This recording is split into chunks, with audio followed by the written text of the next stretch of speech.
اتشرف بيك. احمد محروس، طالب كليه اعلام والجامعه المفتوحه. احب اعرف منك ايه المعوقات اللي قابلتك في الكليه؟ والله هي المعوقات كلها ان كان كل ما حد يسالني انت داخل الكليه ليه؟ الكليه صعبه جدا، هدفك ايه من الكليه؟ طبعا هدفي المصداقيه في الاعلام.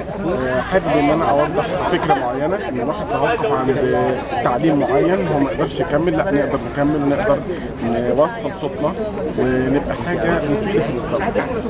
ايه الحلم اللي انت بتفكر وعاوز تعمله؟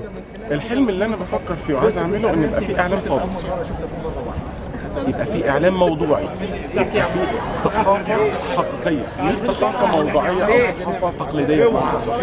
تعليقك ايه ان دايما يتهم الاعلام المفتوح بانهم طلب الفشل؟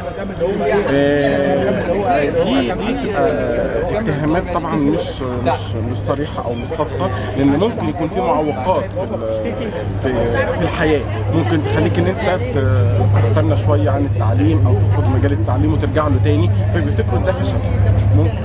ممكن يبقى حاجه اقتصاديه، ممكن يبقى ظروف عائليه، يبقى اي حاجات كتير. انت دخلت ليه كليه اعلام؟ دخلت كلية إعلام عشان عندي طموح، عايز أبقى حاجة في المجتمع، عايز أبقى صحفي موضوعي، عايز أبقى صحفي حقيقي، مش صحافة صفراء، لا صحافة حقيقية موضوعية. شايف إن أنت هتحقق هدفك من خلال الكلية؟